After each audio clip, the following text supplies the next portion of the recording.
এখন দেখুছি তো হাতরে শঙ্কা নাই, মথারে সিন্দুর নাই, তোরে বিধবা বেশ। কে কহিলা মো পুতুরা নাই বলি? কে প্রমাণ দেই পারিব মো বাসুদেব ভরি যাইছি বলি? এମିতিকা প্রমাণ দরকার তোমার? আক্সিডেন্টে মরি যাইতবা অনেক লোকଙ୍କ শব ভিতରୁ ତମେ ପରା ମୋ ଭାଇଙ୍କ ଶବ ନାଇଁ। ଯିଏ ଯେତେ କହିଲେ ବି ମୁଁ କହିବି ସେ ଶବ ମୋ ବାସୁଦେବର। ଆମ ଭାଇଙ୍କ ଶବ ପାଖରେ ମୋ ଭାଇଙ୍କ ବ୍ୟାଗ୍ ପଡିଥିଲା। ପଡିଥାଉ, ସେ ଶବର ପ୍ୟାଣ୍ଟ ପକେଟରୁ ଆମ ଭାଇଙ୍କ ମନି ପର୍ସ ବାହାରିଲା। ଆଉ ସବୁଠାରୁ ବଡ ପ୍ରମାଣ ହେଲା ସେ ଶବର ଗୋଟାଏ ପାଦରୁ ଆମ ଭାଇଙ୍କ ଜୋତା ବାହାରିଲା। ଥାଉ ତା ଜୋତା।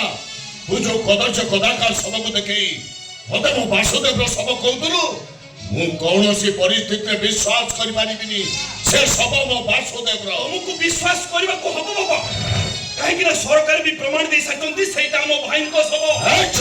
ସରକାର ଫୁଲ ପ୍ରମାଣ ଦେଇଛନ୍ତି। ମୁଁ କହିଲି ସେ ଶବ ମୋ ବାସୁଦେବର ନଥିଲା। ମୋ ବାସୁଦେବ ମରିନି, ବଞ୍ଚିଛି ମୋ ବାସୁଦେବ। ବଞ୍ଚିଛନ୍ତି। ଟ୍ରେନ ଆକ୍ସିଡେଣ୍ଟ ଏତେ ଦିନ ପରେ ତାଙ୍କର ଖୋଜ ଖବର ମିଳୁନି କାହିଁକି? ସେ ଘରକୁ ଫେରୁନାହାନ୍ତି କଣ ପାଇଁ? ଫେରିବ, ମୋ ବାସୁଦେବ ନିଶ୍ଚୟ ଫେରିବ, ନିଶ୍ଚୟ। ମୁଁ ବୁଝିପାରୁନି ବାପା, ଏତେ ପ୍ରମାଣ ପରେ ତମେ କେମିତି ବିଶ୍ୱାସ କରୁଛ ଆମ ଭାଇ ବଞ୍ଚିଛନ୍ତି ବୋଲି? ମୁଁ କୌଣସି ପରିସ୍ଥିତିରେ ନିଜକୁ ବୁଝେଇ ପାରୁନି ମୋ ବାସୁଦେବ ଏ ଦୁନିଆରେ ନାହିଁ ବୋଲି।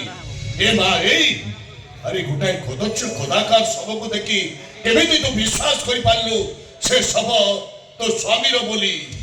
ଆରେ କୋଉ ଅଧିକାରରେ ତୋ ହାତରୁ ଶଙ୍ଖା ମଥାରୁ ସିନ୍ଦୁର ପୋଛିଦେଲୁ?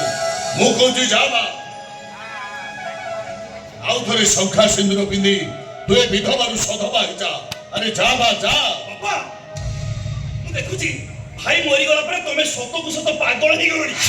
ତାଇ ନଥିଲେ ଗୋଟେ ବିଧବାକୁ କେବେ ବି ସଧବା ବେଶରେ ସଜାଇ ଦେବାକୁ କହିନଥାନ୍ତ।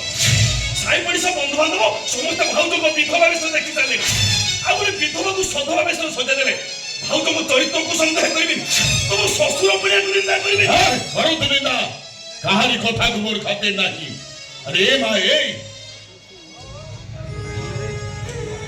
ଏତେ ପରେ ବି ତୁ ଚୁପ ହେଇ ଠିଆ ହେଇଛୁ। ମୁଁ କହୁଛି ଯା ମା, ଶଙ୍ଖା ସିନ୍ଦୁର ପିନ୍ଧି ତୁ ପୁଣି ଥରେ ସଧବା ହେଇଯା। ଆରେ ଯା ମା ଯା। ପରିସ୍ଥିତିର ପଥର ତଳେ ଚାପି ହେଇ ମଣିଷ ବେଳେ ବେଳେ ଚୁପ ହେଇଯାଏ।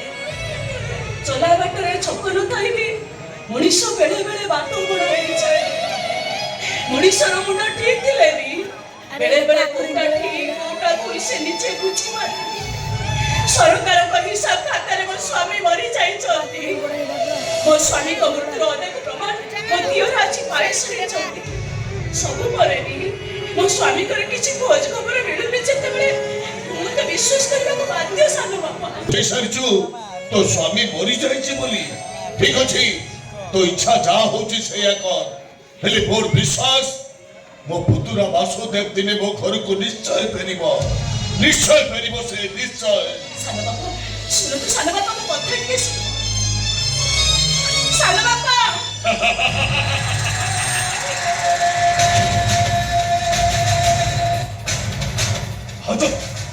ଯିବା କୁଆଡେ ଯିବା? ଟ୍ରେନ୍ ଆକ୍ସିଡେଣ୍ଟରେ ମରିଯାଇଥିବା ପ୍ରତ୍ୟେକ ମୃତକଙ୍କ ପରିବାରକୁ 10 ଲକ୍ଷ ଟଙ୍କା ମିଳୁଛି। ଆମ ଭାଗ୍ୟରେ ବି 10 ଲକ୍ଷ ଟଙ୍କା ଅଛି। ନାଇଁ, ସେ ଟଙ୍କା କିନ୍ତୁ ମୋର ଦରକାର ନାହିଁ। ଏ ଟଙ୍କା ସିନା ତମର ଦରକାର ନାହିଁ, ଟଙ୍କା ପରା ମୋର ଦରକାର। 10 ଲକ୍ଷ ଟଙ୍କା ପାଇଗଲେ ମୋର ଅନେକ ସ୍ୱପ୍ନ ସାକାର ହେଇଯିବ। ନାଇଁ ବିଶୁ, ଜମା ଦେଇ କରି ଭାବୁଛୁ, ତାହେଲେ 10 ଲକ୍ଷ ଟଙ୍କା ହାତ ଛଡ଼ା ନାଇଁ ବିଶୁ, ତମ ସହିତ ନାଇଁ। ଯିବିନି। ଟଙ୍କା ଛଡ଼ା ଏ ଦୁନିଆରେ ମୁଁ କାହାକୁ ଚିହ୍ନେନି। ଟଙ୍କା ମୋର ସବୁ କିଛି। ବୁଝେ ଭଲରେ କହୁଛୁ ମୋ ସାଙ୍ଗେ ଚାଲ। ମୁଁ ତମକୁ ଡାବି ଆଉଛି, ମୁଁ କୁଆଡେ ଯାଏ ଟଙ୍କା ଆମର ଦରକାର ନାହିଁ, ତାହେଲେ 10 ଲକ୍ଷ ଟଙ୍କା ହାତ ଛଡ଼ା ହେଇଯିବ। ନାଇଁ ବିଶୁ, ଆସ ଭାଉଜ ଆସ। ନାଇଁ ବିଶୁ, ନାଇଁ।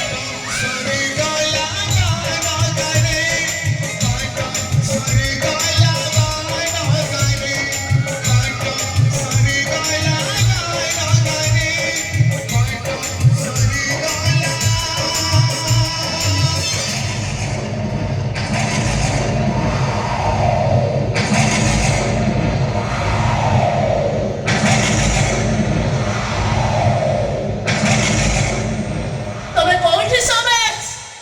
ତମେ କୋଉଠି? ମୁଁ ତମକୁ ଦେଖି ପାରୁନି। ତମେ କୋଉଠି ସୋମେଶ? ମୁଁ ଏଇଠି ସୁଲଗ୍ନା, ଏଇଠି।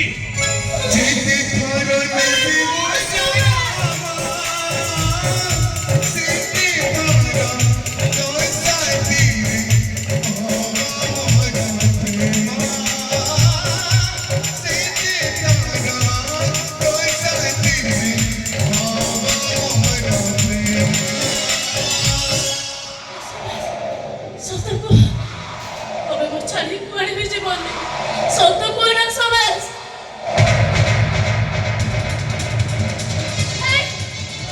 ସୋମେଶ, ତମେ କୁଆଡ଼େ ଚାଲିଗଲ ସୋମେଶ? ସୋମେଶ, ତମେ କୋଉଠି ସୋମେଶ? ତମେ କୋଉଠି? ସୋମେଶ, ତମେ ମୋ ପାଖକୁ ଫେରି ଆସ। କୋଉଠି ସୋମେଶ? ସୋମେଶ, ତମେ କୋଉଠି? ସୋମେଶ, ସୁଲଗ୍ନା, ସୋମେଶ, ସୋମେଶ, ସୁଲଗ୍ନା, ସୋମେଶ। ସୁଲଗ୍ନା।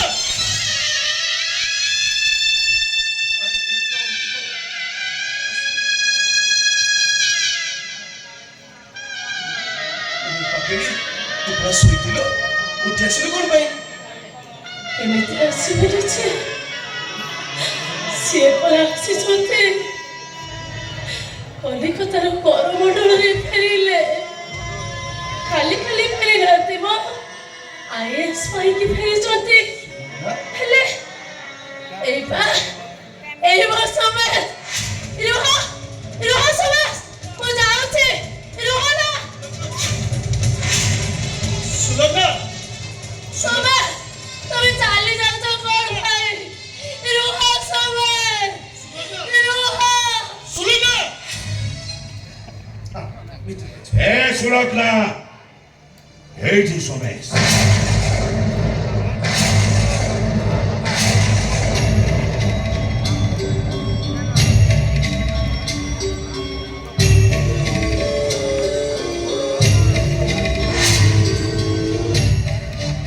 ନା ନା, ଇଏ ରୁହ, ଇଏ କଣ ହେଲା ସୁଲଗ୍ନା? ମୋ ବୋଲି ଠିଆ ହେଲୁ ଯେ? ଆରେ ସୋମେଶକୁ ଚିହ୍ନି ପାରୁନୁ? ଆରେ ସୋମେଶ, ମୋ ସ୍ୱାମୀ ସୋମେଶ।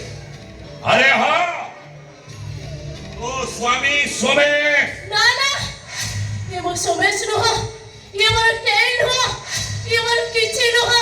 କଣ ହେଲା? ଏଇ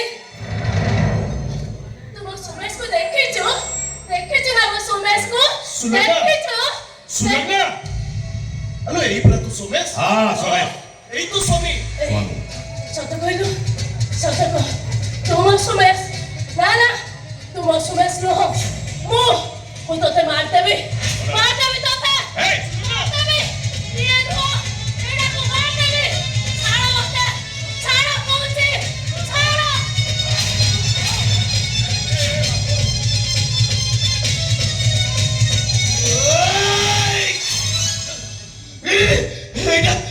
এইটা কোন জায়গা?